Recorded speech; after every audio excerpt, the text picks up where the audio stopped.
السلام علیکم ورحمۃ اللہ وبرکاتہ۔ اعوذ باللہ من الشیطان الرجیم، بسم اللہ الرحمن الرحیم۔ هو الذی یریکم البرق خوفا وطمعا وینشئ السحاب الثقال ویسبح الرعد بحمدہ والملائکۃ من خیفتہ وَيُرْسِلُ الصَّوَاعِقَ فَيُصِيبُ بِهَا مَن يَشَاءُ وَهُمْ يُجَادِلُونَ فِي اللَّهِ وَهُوَ شَدِيدُ الْمِحَالِ۔ صدق اللہ العلی العظیم۔ رب اشرح لي صدری ویسر لي امری واحلل عقدۃ من لسانی یفقہوا قولی، رب زدنی علما۔ سورہ الرعد کی تفسیر کا سلسلہ الحمدللہ جاری ہے۔ گزشتہ مطالعے میں جو باتیں ہمارے سامنے آئیں اس کا اعادہ کرتے ہوئے ہم انشاءاللہ آگے بڑھیں گے۔ اللہ نے فرمایا تھا گزشتہ جو بات آئی تھی، اللہ ایک ایک حاملہ کے پیٹ سے واقف ہے۔ ان آیات سے پہلے اللہ سبحانہ و تعالیٰ اس صورت کے اندر اپنی چند نشانیوں کا تذکرہ کیا ہے، اور ان نشانیوں کا تذکرہ کرنے کے بعد توجہ دلائی کہ اس سے سبق، عبرت، نصیحت کون لیتے ہیں۔ نشانیوں کے ذریعے سے سبق کون لیتے ہیں؟ سبق وہ لوگ لیتے ہیں جو عقل والے ہیں، جو اس پر غور فکر کرتے ہیں، جو اس کو پڑھتے ہیں، سمجھتے ہیں، عمل کرتے ہیں۔ یہ چیزیں ہمیں بار بار جو اس کا تذکرہ ہمارے سامنے آتا، ایک تو اس سے ہم کو اللہ کی یاد تازہ کرنے کے لیے، اللہ کا خوف پیدا کرنے کے لیے، اللہ کی قدرت، صفات، نشانیاں جاننے کے لیے، اور اس کے ذریعے سے ہم اللہ کی معرفت حاصل کرنا۔ اللہ معمولی شے نہیں ہے، اللہ کی قدرت، اللہ نشانیوں کے ذریعے سے۔ اب یہ جو بارش ہو رہی ہے اللہ کی ایک بہت بڑی نشانی ہے، یہ بہت بڑی نشانی ہے۔ انسان کو گئے 100 سال کے اندر سمجھ میں آیا کہ پانی کیسے برستا ہے، لیکن اللہ تعالیٰ نے اس کا جو نظم جب اس دنیا کو قائم کیا، اسی وقت اللہ تعالیٰ نے پانی جس مقدار میں چاہیے وہ مقدار میں اللہ تعالیٰ نے رکھ دیا۔ اور آج کی آیتوں کے اندر بھی اللہ سبحانہ و تعالیٰ تذکرہ کر رہے ہیں۔ اب یہاں پر اللہ تعالیٰ جو نشانیوں کا ایک تذکرہ کیا، ایک ایک حاملہ کے پیٹ سے اللہ تعالیٰ واقف ہے۔ کون پرورش پا رہا ہے، لڑکا ہے، لڑکی ہے، روح پھونکتے وقت اس کی تقدیر لکھ دی گئی، اس کا رزق لکھ دیا گیا، اسے کیا کام کرنا ہے، کتنا کام کرنا ہے، کب تک کام کرنا ہے، سب چیزیں اللہ کے منصوبے کے تحت ہے۔ وہ اللہ تعالیٰ نے اس کو دنیا میں بھیجنے سے پہلے وہ سب لکھ دیا ہے۔ تو ایک ایک حاملہ کے پیٹ سے اللہ واقف ہے، جو کچھ اس میں بنتا اسے بھی وہ جانتا ہے، اور جو کچھ اس میں کمی بیشی ہوتی اس سے بھی اللہ تعالیٰ باخبر رہتا ہے۔ آج ہم دیکھتے ہیں کہ سائنس اتنا ترقی کرنے کے بعد الٹرا ساؤنڈ، سونوگرافی کے ذریعے سے ڈاکٹرز معلوم کرتے ہیں کہ بچے کی پرورش، بچے کا جو ہے کیسا آگے وہ بڑھ رہا ہے، وہ اسکیننگ کے ذریعے سے دیکھتے ہیں۔ اللہ تعالیٰ 2 کلیوں کو ملانے کے بعد ایک بچے کو وجود میں لاتا، اور اس کی پرورش 9 مہینے ماں کے پیٹ کے اندر ہوتی ہے۔ اور یہی بات اللہ تعالیٰ فرما رہا، ہر چیز سے جو گزر رہا، ماں اور بچہ جو گزر رہے، اللہ تعالیٰ اس سے واقف ہے۔ اور اس بچے کے اندر کمی بیشی اسکیننگ کرنے سے یہ معلوم ہوتا کہ کون سا اعضا بڑھ رہا، کون سا اعضا نہیں بڑھ رہا، کون سی معدنیات کی کمی ہے، کیلشیم کمی ہے، پوٹاشیم، آئرن کمی ہے، کیا کمی ہے، وہ بھی جو ہے ڈاکٹرز اس سے یہ کر سکتے، لیکن اللہ تعالیٰ بغیر دیکھے ان تمام دنیا میں جتنے عمل ہیں ہر ایک کے بارے میں اللہ سبحانہ وتعالیٰ جانتا ہے۔ ہر چیز کے لیے اس کے ہاں ایک مقدار مقرر ہے، ہر چیز کے لیے مقدار، وہی کب آئے گا دنیا میں، کتنا رہے گا، کیا کام کرے گا، کیا ہے، وہ تمام چیزیں تقدیر، اور اس پر ہمارا ایمان ہے، تقدیر پر بھی ایمان ہونا ضروری ہے۔ وہ پوشیدہ، چھپی ہوئی چیز، ظاہر چیز، ہر چیز کا عالم، اللہ کی یہاں پر صفات گنائی جا رہی۔ وہ بزرگ ہے اور ہر حال میں بالا تر رہنے والا۔ تم میں سے کوئی شخص چاہے زور سے بات کرے یا آہستہ، اور کوئی رات کی تاریکی میں چھپا ہوا ہو یا دن کی روشنی میں چل رہا ہو۔ دیکھیں کتنی آسان باتیں ہیں جو قرآن ہم کو کتنی آسانی کے ساتھ ہمارے ذہنوں کو جو ہے جھنجھوڑنا چاہتا ہے۔ کوئی اتنا مشکل نہیں ہے، یہ چونکہ عربی زبان ہم نہیں سمجھتے ہیں اس لیے بغیر سوچے سمجھے پڑھ لیتے ہیں، لیکن اگر سمجھتے ہوتے تو پھر اس کے معنی ہم جانتے، پھر اس کا اثر ہم قبول کرتے، پھر ہمارا ایمان میں اضافہ ہوتا، پھر خوف خدا ہمارے اندر پیدا ہوتا، پھر برائی سے بچتے، پھر نیکی اور خیر کے کاموں کو اختیار کرتے۔ یہ سب فائدے ہیں۔ اب اس کو ہم ایسے ہی جزدانوں کے اندر رکھیں، ایسے ہی کتاب کی شکل میں رکھے رہیں گھروں کے اندر۔ کسی کا انتقال ہو رہا تو انتقال کے وقت سورہ یاسین لا کے پڑھ دیے، پڑھو لا الہ الا اللہ، پڑھو لا الہ الا اللہ کہہ دیے۔ سورہ یاسین کیوں پڑھایا جاتا؟ اس لیے کہ بنیادی جو بات ہے اس کے اندر جو بتائی گئی وہ جو ہے وہ موت کے قریب انسان کو معلوم ہو جائے، اس کی یاد دہانی کرائی جاتی اس صورت کے ذریعے سے۔ اور یہ ہم دیکھتے ہیں کہ یا قسم کھانا ہے یا کسی سے جھوٹ اور سچ اگلوانا ہے، اس کے لیے قرآن یہ کیا گیا، حالانکہ اس کا مقصد کیا ہے؟ ہدایت ہے، پوری زندگی اور پوری انسانیت کو راستہ بتاتا ہے۔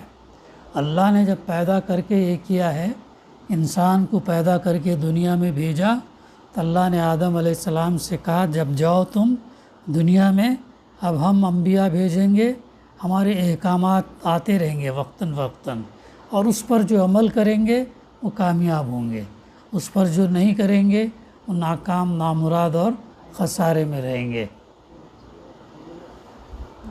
تو اب اللہ تعالیٰ جو ہے ہم چاہے خاموشی سے، اشاروں سے، زور سے، کیسے بھی بات کریں، دن میں، رات میں، کیسے بھی، ہر چیز سے اللہ سبحانہ وتعالیٰ واقف ہے اور دیکھ رہا ہے۔ ہر شخص کے آگے اور پیچھے اس کے مقرر کیے ہوئے نگران لگے ہوئے ہیں، کرامن کاتبین لگے ہوئے ہیں، ہر ایک کے ساتھ لگا ہوا ہے۔ سورہ طارق کے اندر بھی اللہ تعالیٰ فرمایا کہ ہر نفس کے ساتھ اللہ تعالیٰ نے ایک فرشتے کو رکھا ہے۔ تو یہ نہ سمجھو کہ اللہ تعالیٰ بے خبر ہے، ہم جو کر رہے ہیں اللہ نہیں جان رہا، ایسا نہیں ہے۔ چاہے کہیں پر بھی ہم رہیں، جنگل میں بھی رہیں، اندھیرے میں بھی رہیں، اندھیرے میں، کالی رات میں، کالے پہاڑ پہ، کالی چونٹی کو بھی اللہ تعالیٰ اس سے بھی باخبر ہے۔ تو اللہ تعالیٰ ہر چیز سے باخبر ہے۔ یہ ہمارے اندر یہ خوف خدا پیدا کرنے کے لیے ہے کہ میں جو کچھ عمل کرتا ہوں اس عمل کا ریکارڈ ایک تو فرشتے کر رہے ہیں اور دوسرے اللہ بھی اس سے باخبر ہے۔ تو اللہ نے ہماری نگرانی کے لیے کرامن کاتبین بھی لگائے اور فرشتے بھی اللہ تعالیٰ نے مقرر کیے جو اللہ کے حکم سے انسان کی دیکھ بھال کر رہے ہیں، اللہ کے حکم سے کر رہے ہیں۔ اب ہم کو ایسا لگتا کہ جو ہے بس ایسے ہی دنیا میں آ گئے، بس دنیا کی چمک دھمک دیکھا، بس اس کے چیزوں سے اٹریکٹ ہوئے، گلیمر اور دوسری چیزوں سے اٹریکٹ ہوئے، اس کے پیچھے پڑ گئے اور یہ سمجھے کہ یہی ہماری دنیا کی زندگی ہے اور یہیں پر جو عیش کرنا ہے، جو مزے کرنا، جو کرنا ہے کر لو، بعد میں کس نے دیکھا۔ ایسا ہو گیا اس سوچ، ایسا ہمارے مسلمانوں کی بھی سوچ ہو گئی ہے۔ مسلمان بھی اتنا دنیا پرستی میں یہ ہو گئے کہ انہیں موت کا خوف نہیں، آخرت کا خوف نہیں ہے۔ موت وہ چیز ہے جو لذتوں کو ختم کرنے والی چیز ہے۔ ہر روز قبر پکارتی ہے، انسان غافل ہے لیکن ہر روز قبر پکار کر کہتی ہے کہ میں تنہائی کا گھر ہوں، میں کیڑے مکوڑوں کا گھر ہوں، میں مسافرت کا گھر ہوں، میں مٹی کا گھر ہوں، لیکن ہم سن نہیں پاتے، جان نہیں پاتے۔ ہاں، اور جو ہم کو دعا وغیرہ بھی جو سکھائی گئی قبرستان کے سامنے سے جب ہمارا گزر ہوتا، ان کو سلام بھیج کر جو ہے قبروں کو السلام علیکم یا اہل القبور کہنے کے بعد یہ بھی جو ہے کہ آج تم چلے گئے ہو لیکن کل ہماری باری آنے، کل ہم آنے والے ہیں۔ تو انسان جو ہے جو یہ سمجھتا کہ ہمیشہ ہم یہاں رہنے والے ہیں اور ہمارے حساب کتاب ہمارا نہیں ہوگا، اور ہوگا بھی تو اللہ معاف کر دے گا، ایسے چیزوں نے ہم کو کیا کر دیا ہے؟ غفلت میں ڈال دیا ہے، کاہلی میں ڈال دیا ہے، سستی میں ڈال دیا ہے، اور بے مقصد زندگی گزارنا۔ مقصد نہیں زندگی کا، بس صبح ہو رہی شام ہو رہی زندگی یوں ہی تمام ہو رہی، ایسا یہ چل رہا۔ تو اللہ تعالیٰ جو ہے، اللہ تعالیٰ کے فرشتے جو ہے ہماری نگرانی کر رہے ہیں اور ریکارڈ بھی رکھ رہے وہ لوگ۔ سیدھے ہاتھ والا جو ہے وہ خیر کے کاموں، نیک کاموں کا، اور بائیں ہاتھ والا برائی کا، گناہ کا۔ لیکن اگر انسان توبہ کرتا، استغفار کرتا، اللہ سے رجوع ہوتا اور عہد کرتا کہ آئندہ نہیں کریں، اس کے اندر اخلاص ہو، تو اللہ تعالیٰ معاف بھی کر دیتا۔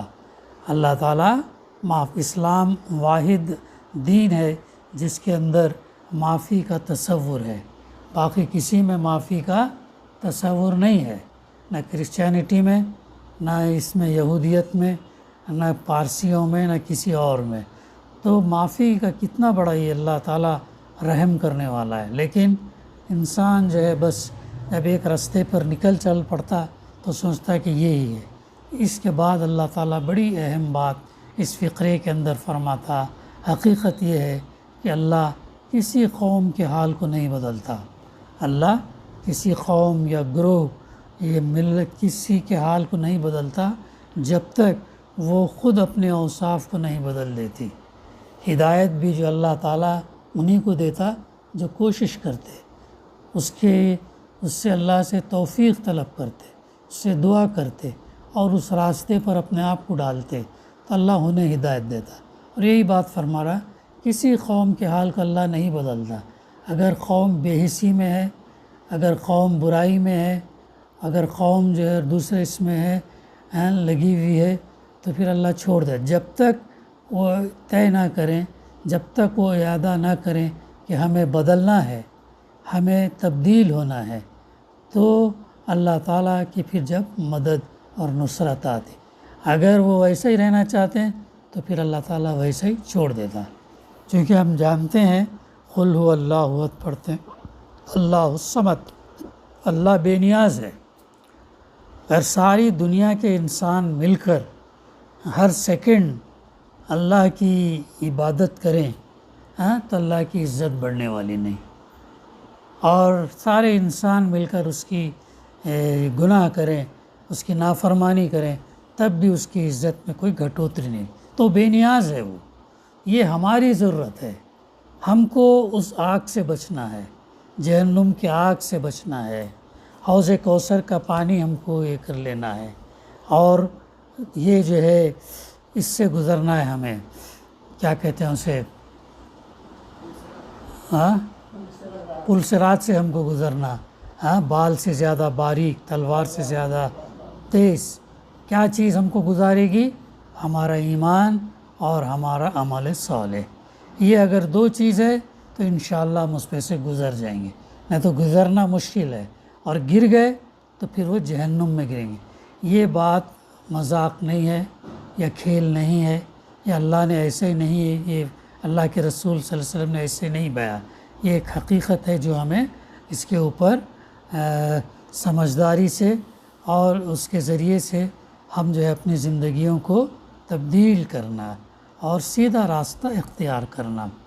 تو یہی بات اللہ تعالیٰ فرما رہا کہ کسی قوم کے حال کو نہیں بدلتا جب تک وہ خود اپنے اوصاف کو نہیں بدل دیتی، اور جب اللہ کسی قوم کی شامت لانے کا فیصلہ کر لے تو پھر وہ کسی کے ٹالے نہیں ٹل سکتی۔ جب اللہ کسی قوم پر عذاب یا کسی قوم کی جو ہے موت پکارتی ہے، اور جب وہ اللہ فیصلہ کر لیتا تو کسی میں یہ طاقت نہیں کہ اس کو ٹال سکے۔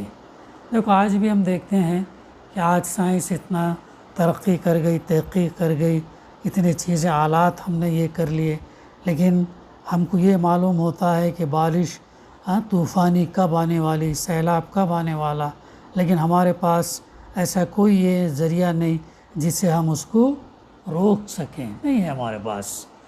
زلزلوں کا بھی ہم کو معلوم پڑتا ہے کہ بھئی زلزلہ آنے والا ہے، اور زلزلہ جب آئے تو کتنی شدت کا، لیکن وہ آلہ ہمارے پاس نہیں ہے کہ ہم اس کو روک سکیں۔ جب اللہ تعالیٰ ایسی چھوٹی موٹی نشانیاں، چھوٹے موٹے عذاب کے ذریعے سے ہم کو یہ تنبیہ کرتا ہے تو وہ بڑے دن کا عذاب کیسا ہوگا؟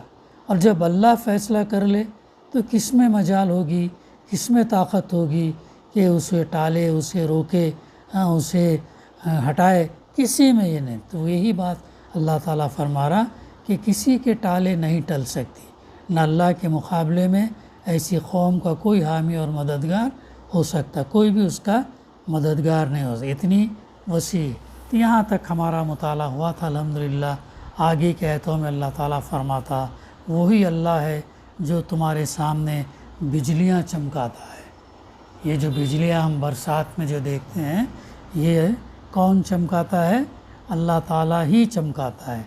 بجلی اندھیرے، دھوپ، برسات میں جب ایک بجلی چمکتی ہے تو کتنی روشنی کرتی ہے، اور ایک لائٹننگ، ایک بجلی کے اندر اتنی توانائی، تو ایک بجلی کی کڑک کی انرجی اگر انسان اس کو جمع کر لے، تو میں نے پڑھا تھا ایک دفعہ، تو ایک بجلی صرف اس کو جمع کر لے تو پورے نیو یارک سٹی کی لائٹس جو 1 سال تک چل سکتی ہے، 1 سال تک چل سکتی ہے، اتنی توانائی اس کے اندر ہو۔ اب کتنے بجلیاں ہیں، اب ان کو اگر انسان اس کو یہ کر سکے، اگر اپنے قابو میں اللہ کی مدد سے کر سکے، تو اب انسان جو ہے پہلے لکڑی، کوئلہ، گیس، پھر اب سولار سے پھر نیوکلیئر انرجی، نیوکلیئر سے پھر اگر یہ انرجی کو بھی کوشش کر رہا ہے کہ یہ انرجی کو بھی، تو انسان کیسے کیسے ترقی کر رہا، کیسے، لیکن اس کے جو بنانے والے کو نہیں پہچان رہا۔ یہ جو چیزیں جس نے بنایا، ان کو اس کو بنانے والے کی بندگی نہیں کر رہا۔ تو یہ وہی اللہ ہے جو تمہارے سامنے بجلیاں چمکاتا ہے۔ بجلیوں کے ساتھ ہم دیکھتے ہیں گرج بھی ہوتی ہے، پہلے جو ہے چمک ہوتی ہے، پھر بعد میں گرج، لائٹ آواز سے تیز یہ ہوتی ہے، جیسے لائٹ پہلے دکھتی ہے، بعد میں گرج دکھتی ہے، جنہیں دیکھ کر تمہیں اندیشہ بھی لاحق ہوتے ہیں اور امیدیں بھی باندھے ہوتے، اندیشہ بھی ہوتا اور امیدیں بھی باندھتے ہیں، ڈر بھی ہوتا، خوف بھی ہوتا۔ آج انسان بڑے بڑے بلڈنگ بناتا ہے تو اسے کیا ہوتا ہے، انہیں یہ بجلیوں سے بچنے کے لیے اوپر لوہے کا یا اسٹیل کا راڈس فکس کرتے ہیں تاکہ اس کو ابزارب کرے اور زمین کے اندر ارتھنگ کے ذریعے سے زمین میں پہنچا دے دیں، ورنہ اگر وہ ڈائریکٹ اگر یہ ہو تو جلا کے بھسم کر دے گی۔ آئے دن ہم واقعات دیکھتے ہیں نا، گاؤں میں، دیہاتوں میں، وہاں پر جو بجلیاں گرتی کرتی ہیں، لوگ پیڑ کے نیچے کھڑے تھے، 3-4 لوگ، بجلی گری، تینوں چاروں جل کر ختم ہو گئے۔ گرتے رہتے، ایسے واقعات ہمارے سامنے آتے رہتے ہیں۔ تو یہ خوف بھی یہ کرتی ہے، اور ساتھ ساتھ امیدیں بھی۔ امید کس چیز کی؟ کہ بارش آنے کی امید۔ بارش ضروری ہے، بارش اگر نہ ہو تو پھر انسان کی زندگی یہاں پر ممکن نہ ہوگی، ناممکن ہوگی۔ بارش ہونے سے چرند پرند، جانور، نباتات سب کے لیے بارش کی تو یہ امید بھی باندھتی ہے، یہ جو بجلی اور گرج یہ امید بھی باندھتی ہے۔ پھر آگے اللہ تعالیٰ فرما رہا وہی ہے جو پانی سے لدے ہوئے بادل اٹھاتا ہے. کتنا وہی ہے جو پانی سے لدے ہوئے بادل اٹھاتا ہے. بادل میں کیا ہے؟ کیا ہے بادل میں؟ پانی ہے. کتنا پانی ہے؟ کیسا اتنا وزن جو ہے وہ لے کے چلتے ہیں. ہاں، نہ کوئی پیٹرول ہے، نہ کوئی انجن ہے، نہ کوئی ڈرائیور ہے. بس پانی جمع ہوا، وہ بادل ایک مقام سے دوسرے مقام تک اللہ کے حکم سے چلتے ہیں، اور جہاں اللہ کا حکم آتا وہاں پر برستے ہیں. بڑے بڑے سوئمنگ پول، بڑے بڑے، ان سے زیادہ پانی لے کے چلتے ہیں. وہ گرتا نہیں ہو. جب اللہ کا حکم ہوگا تب گرتا ہے. تو کہ یہ کتنی بڑی نشانی ہے. ہاں، پانی کیسے بنتا، واٹر سائیکل.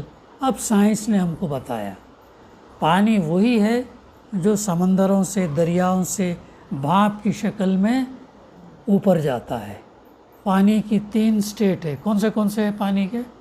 پانی کے 3 سٹیٹ ہے: لیکوڈ، گیس، سالڈ میں برف سالڈ میں.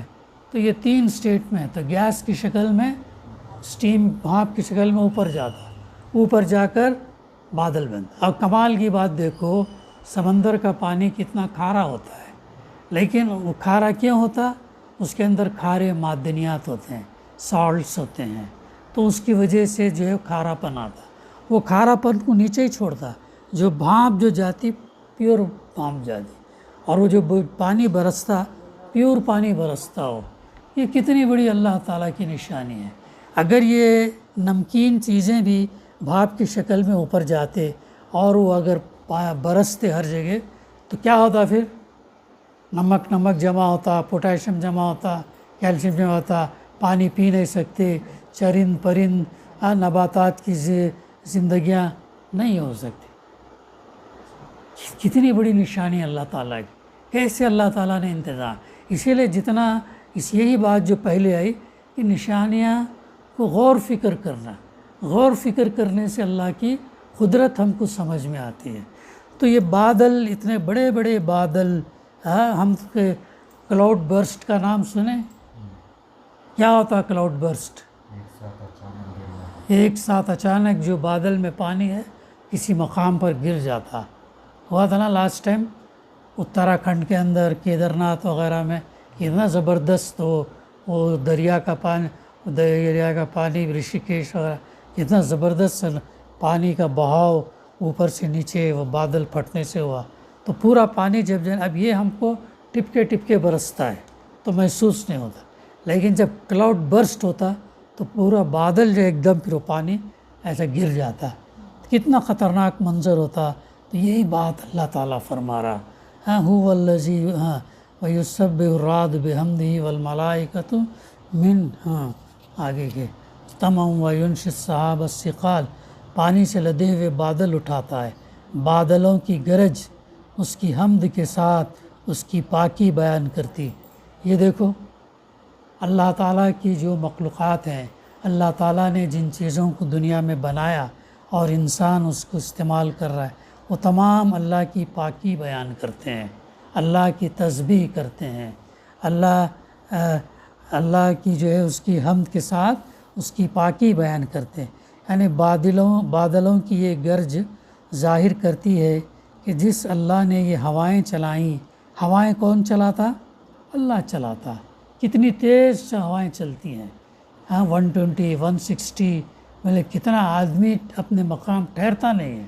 بڑے بڑے شیڈ، بڑے بڑے جھاڑ، بڑے بڑے بلڈنگوں کے دیے جو ہے وہ ڈھے جاتے ہیں، یہ ہو جاتے ہیں. کیا ہے یہ سب؟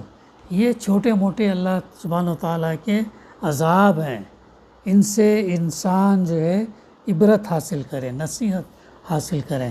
تو اللہ یہ ہوائیں چلاتا، یہ بھاپیں اٹھاتا، یہ کثیف بادل جمع کیے، اس بجلی کو بارش کا ذریعہ بنایا، اور اس طرح زمین کی مخلوقات کے لیے پانی کی بہم رسانی کا انتظام کیا. اگر انسان اتنا گنہگار ہے، اور اگر اس گناہ کے عوض میں اللہ تعالیٰ اگر ہماری نعمتیں، اگر بارش ہی بند کر دیں تو کتنا بڑا ہم پر یہ ہوگا، عذاب ہوگا. لیکن اللہ تعالیٰ یہ بارش جو ہے اپنے چرند پرند جانوروں مخلوقات دوسروں کے لیے بھی اس کی وجہ سے بھی کرتا ہے. ہاں انسان تو ایسا ہی ہو گیا. تو ان کی وجہ سے جو ہے ہم جو ہے استفادہ کرتے ہیں. وہ سبوح اور قدوس ہے، اپنی حکمت اور قدرت میں کامل ہے، اپنی صفات میں بے عیب ہے اور اپنی خدائی میں لا شریک ہے. جانوروں کی طرح سننے والے تو ان بادلوں میں صرف گرج کی آواز سنتے ہیں. جانور اللہ نے کان دیا، چرند پرند بھی سنتے ہیں، لیکن خالی آواز سنتے وہ لوگ. لیکن انسان جب سنتا ہے تو اس سے عبرت حاصل کرنا، بصیرت، آنکھ ہے، آنکھ سے دیکھتا ہے، دیکھنے بصیرت والی آنکھ ہونا، اس سے عقل سے کام لینا. عقل اللہ تعالیٰ نے اسی لیے دیا کہ تم جو ہے صحیح اور غلط کی تمیز کر سکو، اچھے اور غلط کو پہچان سکو، جھوٹ اور سچ میں فرق کر سکو، حق اور باطل کو جان سکو. ہاں ہم بازار جاتے ہیں، لاتے ہیں، تو کوئی چیز خراب ہے، سامنے والا بیچ دے رہا ہے تو ہم نہیں لیتے، یہ تو نقصان ہے ہمارے لیے. کیا ہے وہ چیز؟ عقل سے کام لیتے ہیں. اور وہی عقل، وہی چیز، ذہن، دماغ، عقل استعمال کرنے کے لیے بار بار قرآن کہتا ہے تو جو ہے عقل سے کام لو اور اسے غور فکر کرو. اب یہ جب ہم سنتے ہیں گرج، بجلی کی گرج اور جو ہے دوسرے نشانیاں، گرج کی آواز جب ہم اور بجلی کی جو روشنی جب ہم دیکھتے ہیں تو اس سے سبق ہم حاصل کریں، اس سے عبرت ہم حاصل کریں.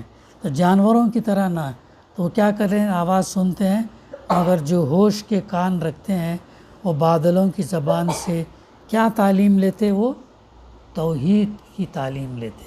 اور یہ کیا اعلان کر رہے؟ یہ چیزیں توحید کا اعلان کر رہے ہیں اور اس ایک اللہ کی بندگی کا سبق ہم کو لینا چاہیے. یہ جو ہے اس پیغام ہم کو اس سے ملتا ہے. پھر آگے اللہ تعالیٰ فرما رہا وَيُسَبِّحُ الرَّعْدُ بِحَمْدِهِ وَالْمَلَائِكَةُ مِنْ خِیفَتِهِ. دیکھیں اور فرشتے اس کی ہیبت سے لرزتے ہوئے. کس کی ہیبت سے؟ کس کی ہیبت سے لرزتے؟ اللہ کی ہیبت سے لرزتے ہوئے. فرشتے اس کی ہیبت سے لرزتے ہوئے اس کی تسبیح کرتے ہیں.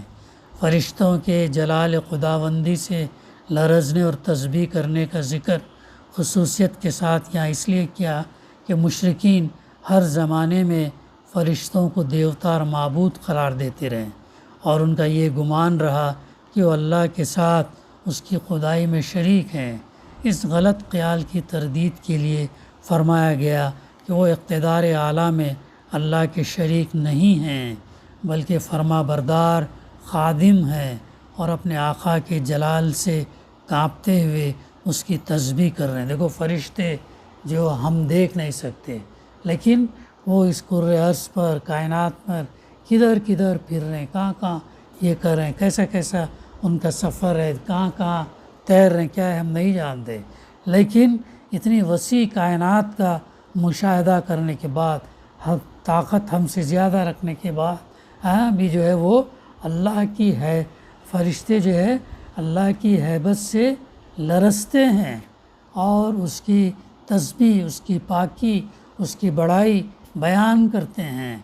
بار بار یہ بات ہمارے سامنے آ رہی نا.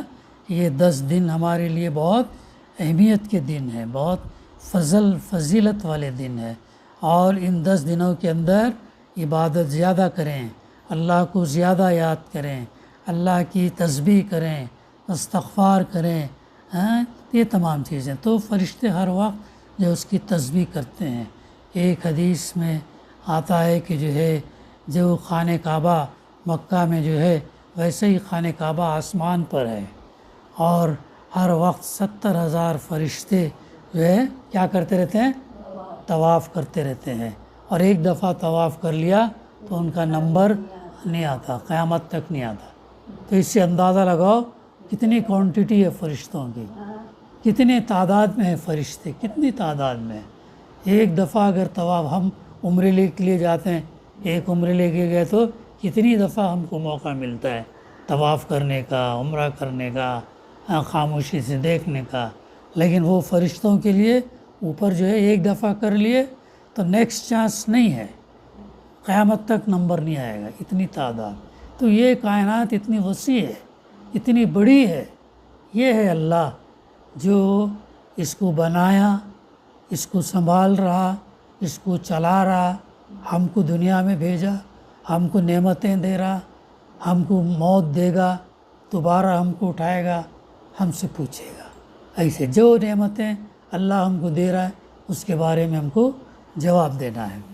تو یہ تسبیح کرتے ہیں، کڑکتی ہوئی، وہ اللہ کڑکتی ہوئی بجلیوں کو بھیجتا ہے اور بس اوقات انہیں جس پر چاہتا ہے عین اس حالت میں گرا دیتا ہے۔ اللہ تعالیٰ ہی بھیجتا اور جس پر چاہتا ہے، جہاں چاہتا ہے، عین اسی حالت میں گرا دیتا ہے، جبکہ لوگ اللہ کے بارے میں جھگڑ رہے ہوتے ہیں۔ فی الواقع اس کی چال یعنی اللہ کی چال بڑی زبردست ہے۔ اس کی تفسیر ہے یعنی اس کے پاس بے شمار حربے ہیں اور وہ جس وقت جس کے خلاف جس حربے سے چاہے ایسے طریقے سے کام لے سکتا کہ چوٹ پڑنے سے ایک لمحہ پہلے بھی اسے خبر نہیں ہوتی کہ کدھر سے کب چوٹ پڑنے والی ہے۔ ہاں، مثال کے طور پر اب زلزلہ ہی دیکھ، زلزلے میں زلزلہ جو آتا ہے کہ ہم کو بتا کے آتا نہیں، فوراً آ جاتا اور سیکنڈس میں آ جاتا، اور ایسی آواز آتی ہے، ایسی آواز آتی ہے کہ جو ہے اب آج انسان اس کو ریکارڈ کر کے بعد میں سن بھی سکتا ہے۔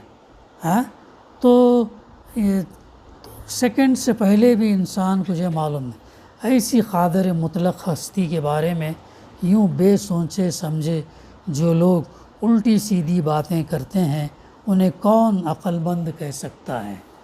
ایسی بے سوجی باتیں، بیکار باتیں، اور جو ہے اتنی ساری نشانیاں دیکھنے کے بعد اللہ کی توحید اگر ان کو سمجھ میں نہیں آتی، جو یہ نشانیاں کیا اعلان کر رہے ہیں؟ توحید کا اعلان کر رہے ہیں، تو پھر ایسی عقل سے کیا فائدہ؟ پھر جانور اور ان میں کیا فرق ہے؟ یہ بات ہم کو سمجھ آئے۔ اسی کو پکارنا برحق ہے، یعنی پکارنے سے مراد اپنی ضرورتوں میں مدد کے لیے پکارنا۔ اپنی ضرورت ہے، اپنی کوئی چیز چاہیے تو اسی کو پکارنا۔ اللہ کی اس قرآن میں بھی تذکرہ ہے، اللہ کے رسول صلی اللہ علیہ وسلم کی حدیث بھی ہے کہ آپ صلی اللہ علیہ وسلم نے کیا فرمایا، اگر انسان اپنی حاجت ان کے سامنے رکھنے یا ان کے سامنے رکھنے کے بجائے اللہ کے سامنے اگر رکھتا ہے تو پھر اللہ ایسے ذریعے سے رزق پہنچاتا اور پوری کرتا حاجت، اس کا گمان بھی اس کو نہیں ہوتا، اس کا گمان بھی اس کو نہیں ہوتا۔ اور تو یہ چیز جو ہے انسان آزما کر بھی دیکھ سکتا ہے، اپنی ضرورت اللہ سے ہی بیان کرے، اللہ تعالیٰ سے ہی یہ کریں تو اللہ تعالیٰ جو ہے پھر اس کی حاجت کو، اس کی ضرورت کو جو ہے اللہ تعالیٰ پورا کرتا ہے۔ ایک اور بات ہے کہ انسان اگر کثرت سے استغفار پڑھے، اللہ سے سوچ سمجھ کر کثرت سے استغفار پڑھے، تو اللہ تعالیٰ جو ہے جس بندے سے تمہارا کام ہونا ہے اس بندے کو تمہارے پاس بھیجتا ہے، اس بندے کو تمہارے پاس بھیجتا ہے۔ لیکن یہ سب کیا ہے؟ شعوری طور پر کرنا ہے، خالی زبان سے رٹا طوطے کے جیسا یہ نہیں کرنا ہے، طوطے کے جیسا نہیں یہ کرنا، بلکہ سمجھ کر استغفر اللہ ربی من کل ذنبی واتوب الیہ، اے اللہ میں بخشش طلب کرتا ہوں ہر گناہ کی جو میرے سے یہ ہوئی ہے۔ تو اللہ سے جب ہم اخلاص سے جب ہم یہ کریں گے تو پھر یہ چیز الحمدللہ میں نے تو آزمایا اس چیز کو۔ جب میں بے روزگار تھا، جب میں بے روزگار ہوا تو میں یہ حدیث اور یہ چیز جانتا تھا الحمدللہ کہ اپنی ضرورت ان سے ان سے یہ کہنے کے بجائے صرف اللہ سے میں نے یہ کیا، پھر اللہ نے پھر روزگار کا انتظام بھی کیا، اللہ تعالیٰ نے، اللہ نے کیا، اللہ سے ہی مانگنا، اللہ سے ہی یہ کرنا، تو اللہ تعالیٰ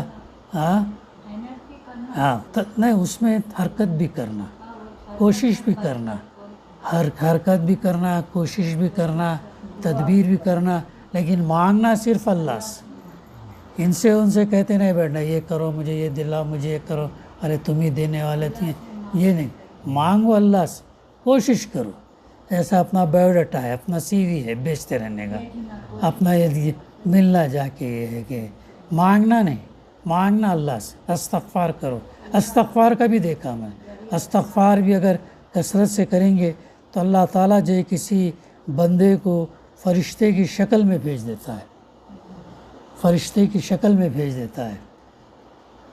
ناخن منہ سے نہیں کاٹنا، دانت سے نہیں کاٹنا، تو یہ بھی آدھا چاہیے، یہ نسخے ہیں۔ پھر وہ بھی کہ یا حیو یا قیوم برحمتک استغیث، یہ بھی، یہ جو چیزیں ہیں جب ہمارا ایمان ہے اس پر، پھر ایک اور، پھر ایسے اور مختلف قرآن کی آیتیں ہیں جس کا ہم یہ کریں تو اللہ کی مدد آتی ہے۔ اور نکلنا باہر، تلاش کرنا، یہ کرنا، استغفار کی کثرت رکھنا، تو اللہ تعالیٰ جو ہے وہ بھی اللہ نے بھیجا۔ ایک کام تھا میں نے اس میں بھی دیکھا کہ اللہ تعالیٰ جو ہے یہی بھیجتا۔ تو یہاں کیا بات ہم کو سمجھ میں آ رہی ہے؟ ہاں، فی الواقع رجال، اسی کو پکارنا برحق ہے، حاجتوں کے لیے اللہ۔ ہم جب سورہ فاتحہ میں ایاک نعبد و ایاک نستعین، تیری ہی عبادت کرتے، تجھی سے مدد طلب کرتے، تو ہمیں سیدھا راستہ دکھا، سب دعا کرتے، اور ان لوگوں کا راستہ جن پر تیرا انعام ہے، نہ کہ ان لوگوں کا جو مغضوب ہے۔ تو اللہ تعالیٰ نے ہمارے سامنے سیدھا راستہ کی شکل میں کیا رکھا؟ یہ قرآن مجید رکھا، یہ سیدھے راستے والی کتاب۔ لیکن ہم سیدھا راستہ جاننا ہی نہیں چاہتے، اور جانیں گے نہیں تو عمل کیسے کریں گے؟ سیدھا راستہ کیا ہے پڑھیں گے نہیں، جانیں گے سمجھیں گے نہیں، عمل کیسے کریں گے؟ تو اس کو پڑھنا، سمجھنا، عمل کرنا تو سیدھا راستہ ملے گا۔ اللہ سے توفیق طلب کرنا تو سیدھا راستہ ملے گا۔ شیطان تو گھات لگا کر جو ہے بیٹھا ہے۔ گھات کسے کہتے ہیں؟ گھات تاک میں، ایمبوش اسے کہتے ہیں۔ حاجت تو بیٹھا ہے، تو وہ تو اسی لیے بار بار جو نمازوں کے ذریعے سے، اللہ کی کلام کے ذریعے سے جو ہے ہم اللہ کی پناہ میں آنا، اس سے بچنا، اور کبھی غلط خیال آیا، غلط یہ ہوا تو لاحول پڑھنا، اعوذ باللہ پڑھنا، قرآن کی تلاوت کرنا، اس سے شیطان کو بھگانا نماز کے ذریعے سے۔ تو پکارنے سے مراد اپنی حاجتوں میں اللہ کو پکارنا، مطلب یہ ہے حاجت روائی، مشکل کشائی، یہ سارے اختیارات اللہ کے ہاتھ میں ہیں، کسی ولی کے، کسی بزرگ کے، کسی اس میں نہیں، بلکہ اللہ کے ہاتھ میں ہے۔ اور اس لیے صرف اسی سے دعائیں مانگنا برحق، اسی لیے اللہ سے ہی دعائیں مانگنا، اور دعائیں اللہ سنتا بھی ہے اور قبول بھی کرتا ہے۔ سورہ بقرہ میں اللہ نے بیان فرمایا، میں تمہاری دعائیں سنتا بھی ہوں اور قبول بھی کرتا ہوں، اس پر ہمارا یقین ہے۔ اور دعا جو اللہ جب ہم کرتے تو اللہ یا ہماری دعا پوری کرتا، یا نہیں تو پھر ہماری کوئی آنے والی مصیبت دور کرتا، بیماری دور کرتا، یہ نہیں تو پھر کوئی بلا، حادثہ، بیماری دور کرتا، یہ نہیں تو پھر قیامت کے دن اتنا اجر دیتا کہ بندہ کہتا کاش میری کوئی دعا قبول نہ ہوتی۔ یہ ہے، تو اس میں نگیٹیوٹی نہیں ہے، اس میں جو ہے پیسیمزم جسے کہتے ہیں وہ نہیں ہے، بلکہ انسان کو موٹیویٹ کرتا ہے، انسپائر کرتا ہے، اور مایوسی کو دور کرتا ہے۔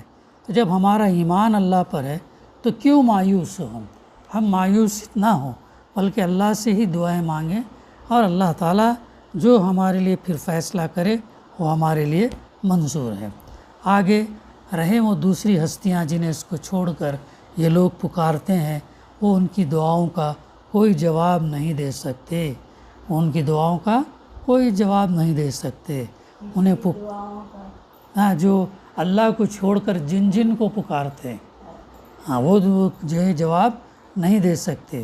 انہیں پکارنا تو ایسا ہے جیسے کوئی شخص پانی کی طرف ہاتھ پھیلا کر اس سے درخواست کرے کہ تو میرے منہ تک پہنچ جا۔ اللہ تعالیٰ نے کیسی مثال دیا، دیکھو، یہ مثال کیا بغیر سوچے سمجھے پڑھ کے نکل جانے کے لیے؟ اللہ تعالیٰ مثال یہ دے رہا کہ پانی بہہ رہا ہے، اس پانی کے سامنے اگر ہاتھ پھیلا کر دعا کرے اے پانی تو میرے منہ تک پہنچ جا، تو پانی پہنچے گا؟ ابھی تھوڑی دیر پہلے جو بات آ رہی تھی کہ کوشش کرنا چاہیے، بغیر کوشش کے دعا بھی قبول نہیں ہوتی۔ اگر بچہ امتحان نہ دے خالی دعا مانگے مجھے اللہ پاس کر دے تو پاس ہوتا نہیں ہوتا۔ تو کوشش بھی کرنا اور دعا بھی مانگنا، بغیر کوشش کے دعا یہ نہیں ہے، کیونکہ ہم کو اسباب کی ضرورت ہے، اللہ کے لیے نہیں ہے، اسباب کی ضرورت نہیں ہے۔ تو پانی کے سامنے ہاتھ پھیلا کے دعا مانگ رہے اے پانی، یہ جو ہے کتنی اچھی مثال اللہ تعالیٰ نے دیا۔ پانی جگ میں رکھا ہوا ہے، پانی کے سامنے ہاتھ دعا کر رہے اے اللہ پانی کو میرے منہ میں پہنچا دے، پانی منہ میں نہیں آئے گا ایسا۔ تو یہ چیز کوئی شخص پانی کی طرف ہاتھ پھیلا کر اس سے درخواست کرے کہ تو میرے منہ تک پہنچ جا، حالانکہ پانی اس تک پہنچنے والا نہیں ہے۔ بس اسی طرح کافروں کی دعائیں بھی کچھ نہیں ہے مگر ایک تیر بے ہدف، ایرو، تیر بغیر نشانے کے چھوڑیں گے تو کہاں جائے گی وہ؟ کہیں بھی جائے گی۔ ایسا تو ایسی مثال اللہ تعالیٰ نے دی ہے۔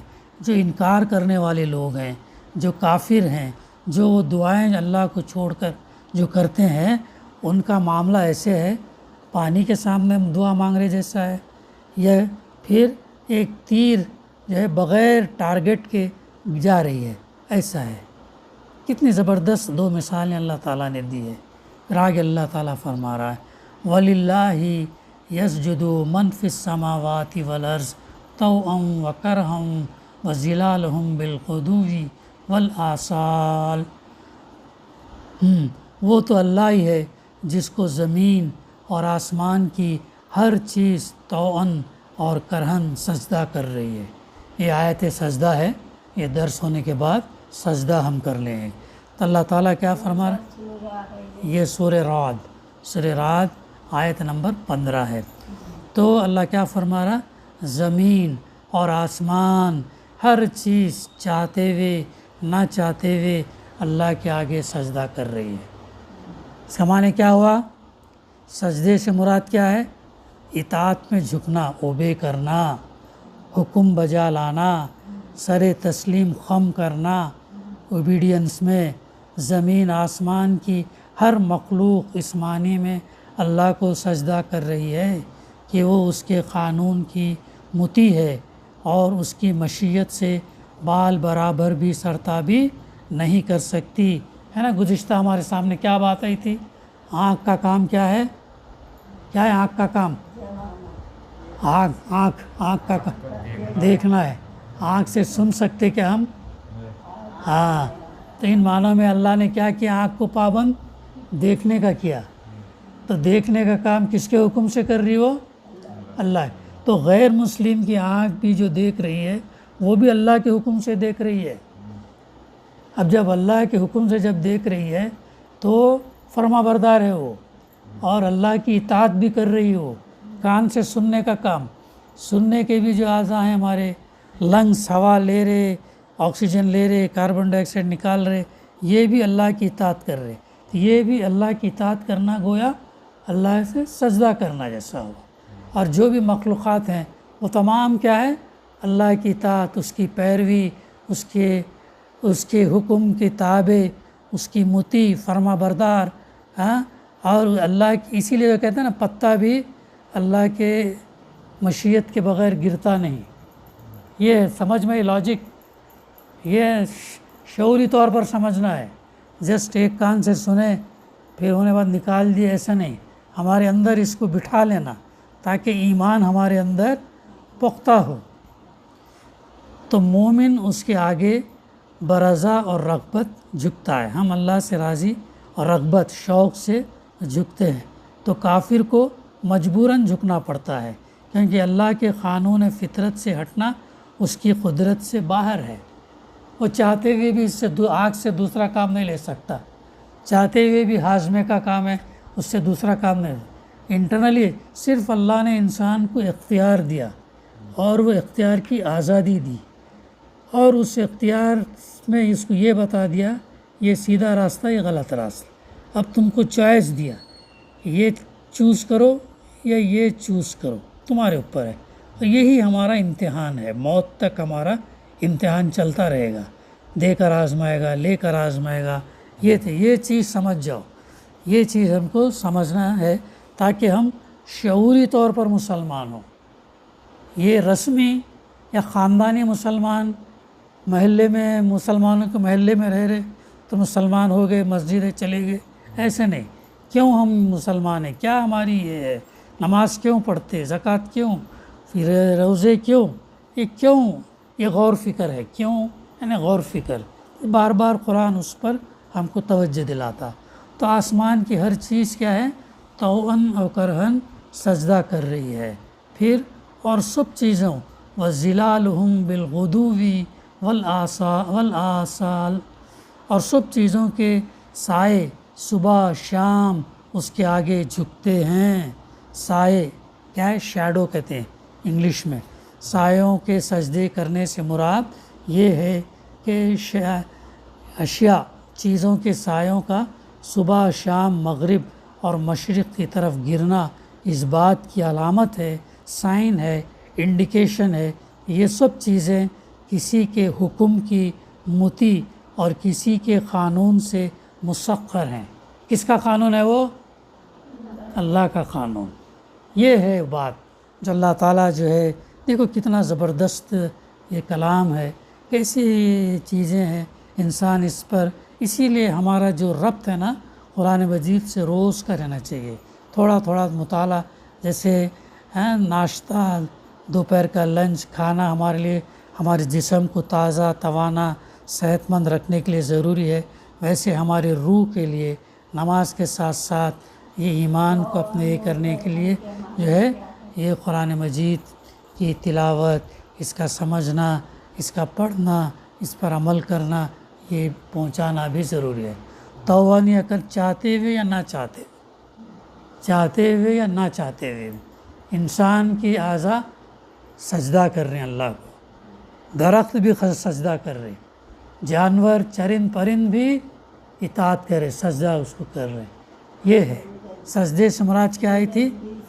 ہاں صبح شام کرتے ہیں وہ لوگ، صبح اطاعت میں جھکنا، حکم بجا لانا اور سر تسلیم خم کرنا، اپنے آپ کو سرنڈر کرنا۔ صرف اللہ تعالیٰ انسان کو اختیار دیا، کسی کو نہیں دیا۔ فرشتوں سے بھی افضل انسان ہے، فرشتوں کو اللہ نے اختیار نہیں دیا، فرشتے پابند ہیں، جو کام ان کو دیا گیا وہی کام کے پابند ہیں، وہ اپنا اختیار استعمال نہیں کر سکتے۔ سورج پابند ہے، اس رفتار سے اس وقت نکلنا، غروب ہونا پابند ہے، چاند پابند ہے، لیکن انسان کو اللہ نے پابند نہیں بنایا۔ پابند اگر انسان کو بناتا تو کیا ہوتا؟ انسان بھی اللہ کا فرما بردار، مطیع، کافر کوئی انسان نہیں ہوتا، پھر سارے انسان ایمان والے ہوتے۔ تو اللہ نے انسان کو کیا چھوٹ دیا، اختیار دیا، اور اس اختیار کی آزادی دی۔ تو یہ بھی جیسا یہ ہاتھ ہے، میں جواد کو مار سکتا ہے، ایسا بھیا محبت سے ایسا نہیں، جواد ایسی بات نہیں ہے، سمجھا سکتا۔ دونوں باتیں ہیں، چاقو ہے گھر میں، چاقو سے پھل سبزی گوشت کاٹتے، اور انسان کا گلا بھی کاٹا جا سکتا ہے۔ تو کیا گلا کاٹتے بیٹھتے گھر میں چاقو سے؟ نہیں۔ تو اچھی چیز ہے، تو جو اختیار اللہ نے ہم کو دیا ہے اس اختیار کو ہم اچھی چیزوں کے لیے استعمال کرنا، اور اللہ پسند کرتا کہ بندے جو ہے اچھی چیزوں پر چلے، اچھا اختیار کا استعمال کرے، وہ غلط راستے کو پسند نہیں کرتا۔ چور بھی چوری کرتا یا کوئی غلط کام کرتا تو اللہ کے اذن سے ہی کرتا ہو، لیکن اللہ اس کے اختیار کو آزادی دی۔ اللہ چاہتا تو وہ چوری کرتا، اللہ نہیں چاہتا تو چوری بھی نہیں ہو سکتی، یہ بھی بات ہے۔ تو یہ سمجھنا اللہ کا اختیار، اور جو ہے اللہ نے جو ہم کو آزادی دی، اور یہ ہمارے لیے جو امتحان ہے، یہ تمام چیزیں جو ہے ہمیں بارہا اللہ کی توحید کی طرف دعوت دیتی، اللہ کی قدرت، اللہ کے صفات، اللہ کے کمال کے بارے میں بتاتی، تاکہ اس کے ذریعے سے ہم اپنے قلب میں، دل میں ایمان اتاریں، ایمان بڑھائیں، اور ایمان جب ہمارا بڑھتا تو اس کا اظہار کس میں ہوتا؟ عمل میں ہوتا، عمل میں جھلکتا ہے بھائی ایمان والا ہے، ایمان والا ہے تو پھر نماز پڑھتا ہے، ایمان والا ہے تو روزے رکھتا ہے، ایمان والا ہے تو پھر زکوٰۃ دیتا ہے، ایمان والا ہے پیسہ ہے تو حج جاتا، پیسہ نہیں ہے تو حج کا فرض نہیں ہے. ایسا یہ چیز ہے. اتنا یعنی انسان کو متاثر کرنے والا دین ہے اسلام. اسلام مذہب نہیں ہے. مذہب اور دین میں کیا فرق ہے؟ کیا فرق ہے عرفان مذہب اور دین میں؟ مذہب بولے تو ریلیجن شاید، دین بولے تو وے آف لائف. دین بولے تو وے آف لائف ہے، اور مذہب بولے تو ریلیجن. ریلیجن کے اندر کیا رہتے؟ رسم رواج، ٹریڈیشنز، یہ کرنا وہ کرنا. لیکن یہ مکمل حیات زندگی کا نام ہے.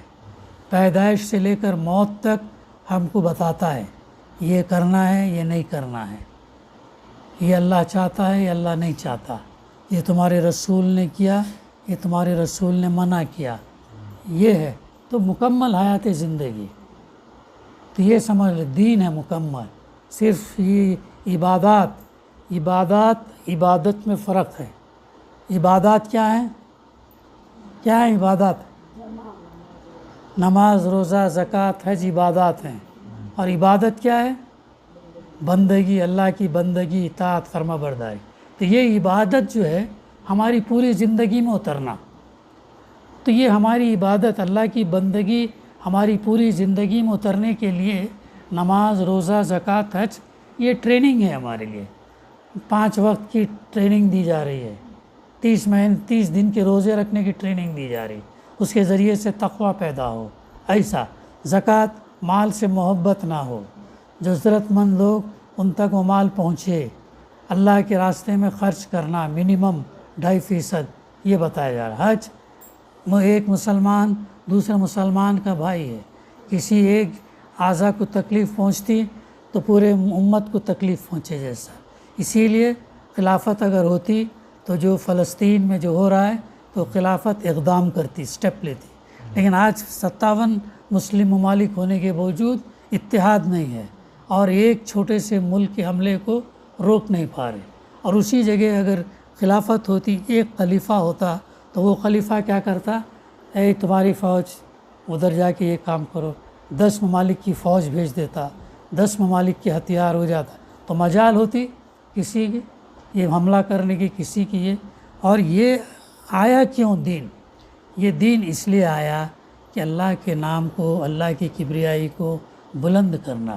کیونکہ اللہ کی زمین ہے، اللہ کا آسمان ہے، اللہ کی چیزیں ہیں، وسائل اللہ کے ہیں، تمام چیزیں اللہ کے ہیں.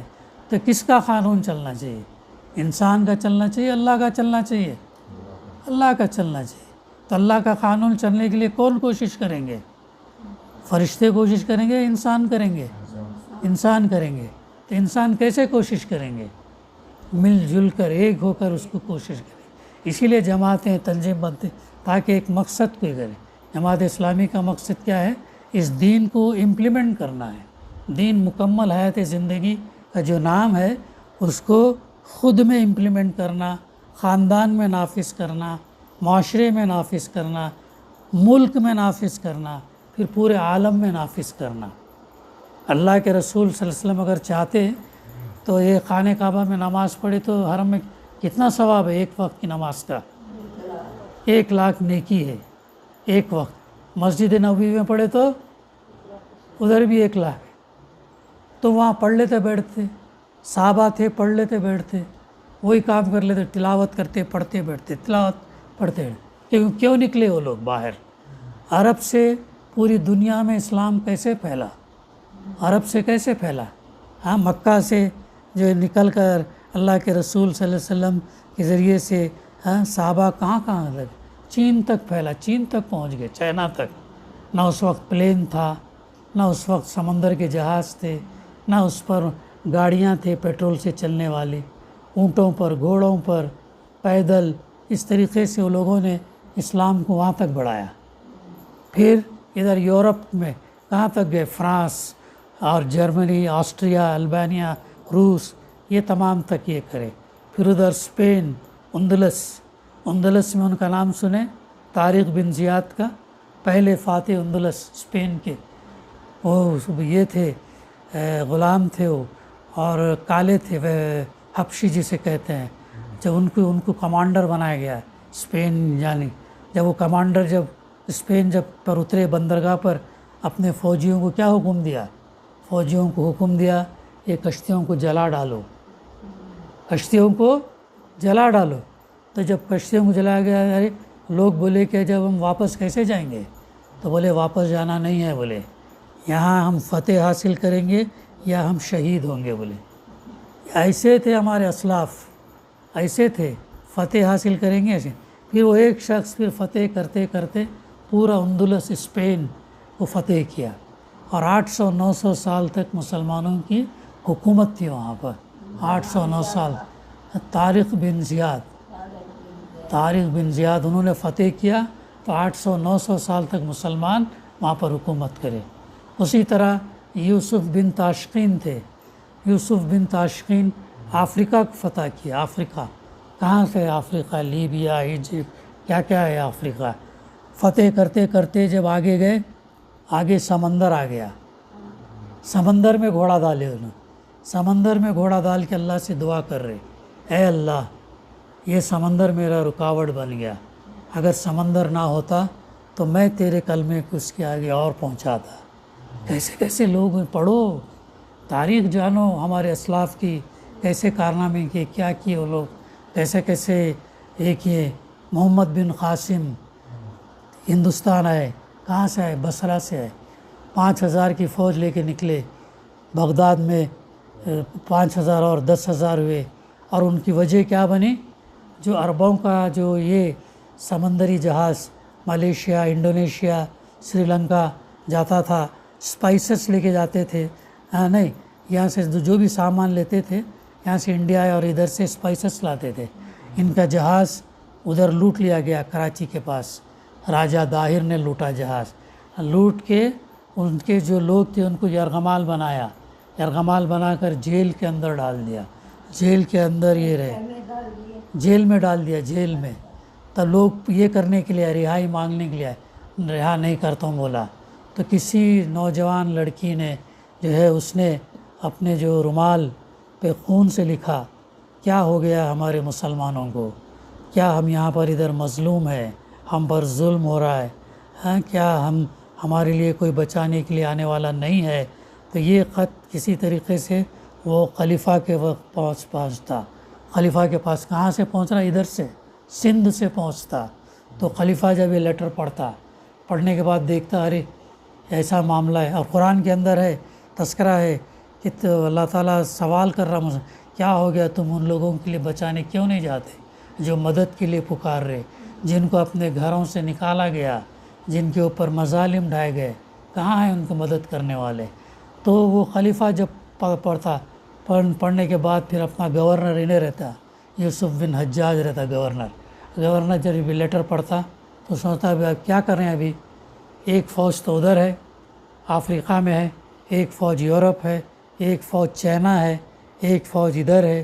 اب یہ ادھر ہندوستان اس طرف رخ نہیں کرے تھے، کیسا کرنا؟ ابھی فوج تو ہے نہیں، اور ادھر بھی مقام پر بھی رکھنا ضروری ہے. پھر تو اپنا یہ بھتیجا ہوتا ہے محمد بن قاسم، ان کے بھتیجے ہوتے، تو یہ بصرہ میں رہتے. تو اس کو بلاتے تو لے کر آؤ فوج. تو 5000 کی فوج. اس کی عمر کتنی ہوتی؟ 17 سال کا لڑکا ہوتا ہے. 17 ایئرس میں نکلتا 5000 کی فوج لے کے بصرہ سے بغداد آتا. بغداد میں فوج ہوتی 5000 اور ملنے، تو 10,000 کی فوج لے کے 10,000 کی فوج لے کے نکلتا ہو. اور یہ 10,000 کی فوج سے راجہ داہر سے پہلے بات کرتا، دیکھو تم یہ ہے، یہ کر دو، چھوڑ دو، دے دو، اور پھر جو ہے اسلام کی دعوت پیش کرتا، نہیں تو پھر تم ہمارے ذمہ رہو. تیسرا کنڈیشن جہاد ہے اسلام میں. پہلا یہ کہ دعوت دو اسلام کی، دین قبول کرو، ایک اللہ کی بندگی میں آؤ، اللہ کے رسول کو آخری رسول مانو، آخرت پر ایمان لاؤ. یہ اگر یہ نہیں ہوا تو پھر تم ہمارے ماتحت رہو، you are under our rule, یہ بھی نہیں تو پھر تیسرا جو ہے تلوار فیصلہ کرے گی۔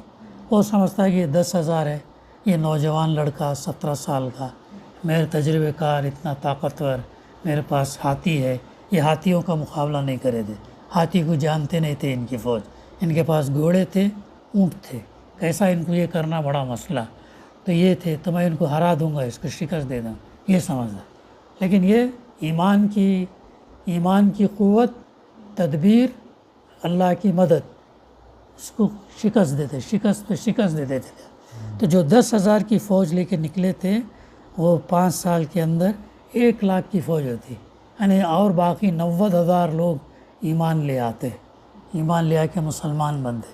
انہوں کراچی سے نکلے سندھ، پھر وہ سندھ والا علاقہ، گجرات، تھوڑا ہریانہ کا، پنجاب کا، ادھر کا علاقہ فتح کرتے کرتے نکلے، لیکن وہاں پر مرکز میں کیا ہوتا، خلافت چینج ہو جاتی، خلافت چینج ہو جاتی تو جو لوگ وہ خلیفہ کی طرف والے تھے، جو لوگ حجاج بن یوسف کی طرف والے تھے، ان کو قید کرنے کا حکم ہوتا۔ تو یہاں سے جب وہ ان کو بلایا جاتا، محمد بن قاسم کو قید کر کے لاؤ کر کے کہا جاتا، یعنی کڑیوں میں، زنجیروں میں باندھ کر ان کو لاؤ کر کے کہا جاتا، یعنی جو نوجوان 4 سال 5 سال کے اندر 90,000 1,00,000 لوگوں کو ایمان کے دائرے میں لایا، اسلام کو یہاں تک پہنچا دیا، ہندوستان تک پہنچا دیا، سب سے پہلے اسلام جو ان سے آیا ہے۔ پھر اس کے بعد ہم دیکھتے ہیں خواجہ غریب نواز وغیرہ اور دوسرے لوگوں نے پھر یہ کیا۔ تو مورخین، ہسٹورینس لکھتے ہیں کہ اگر محمد بن قاسم کو اور کچھ اگر وقت مہلت ملی ہوتی تو پھر وہ جو ہے ساؤتھ انڈیا تک جو ہے وہ فتح کرتے جاتے۔ ایسے کارنامے ہیں ہمارے 21 ایئرس کے اندر، یہ ہماری آپسی یہ ہونے کی وجہ سے جو ان کو بلایا جاتا اور 8 دن کے اندر ان کو پھانسی دی جاتی۔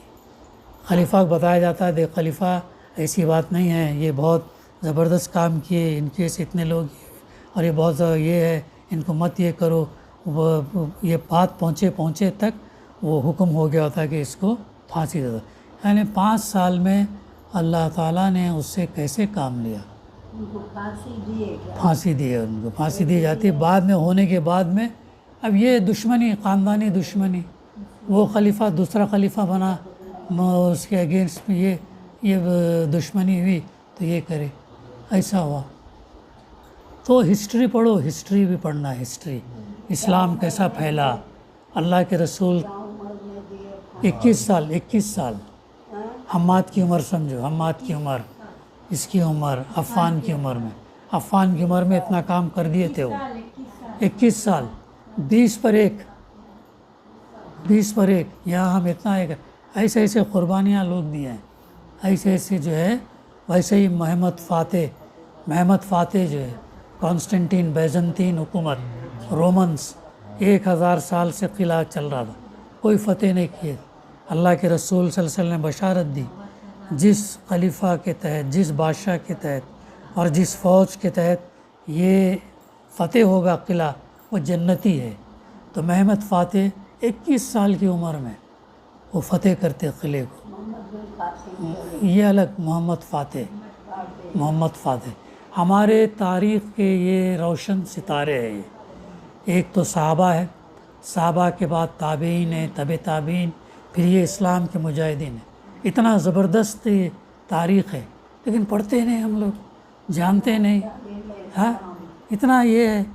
تو یہ چیزیں جو ہے ہم کو، ایک تو سب سے پہلے ہمارا جو ہے مطالعہ قرآن مجید سے ہمارے یہاں، اس کے بعد حدیث پڑھنا، اس کے بعد اللہ کے رسول صلی اللہ علیہ وسلم کی سیرت پڑھنا، اس کے بعد تاریخ پڑھنا ہے نا۔ جو بات آتی منور زمانے بھی کا ایجوکیشن، سب لوگ ایجوکیشن پڑھنے سے چیزیں جو ہے پھر یہ معلوم ہوتی ہیں۔ پڑھنے نہیں پڑھیں گے تو کچھ ہی نہیں، جاہل رہیں گے، وقت ایسے ہی گزر جائے گا نکالنا۔ آج تو آسان ہے، نیٹ پر ہے، یوٹیوب پر ہے، چیٹ GPT پر ہے، گروک پر ہے، پتہ نہیں کس نکالو، دیکھو، پڑھو، یہ کرو۔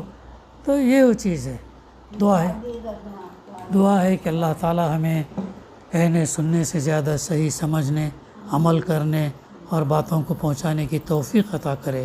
ربنا تقبل منا انک انت السمیع العلیم وتب علینا انک انت التواب الرحیم۔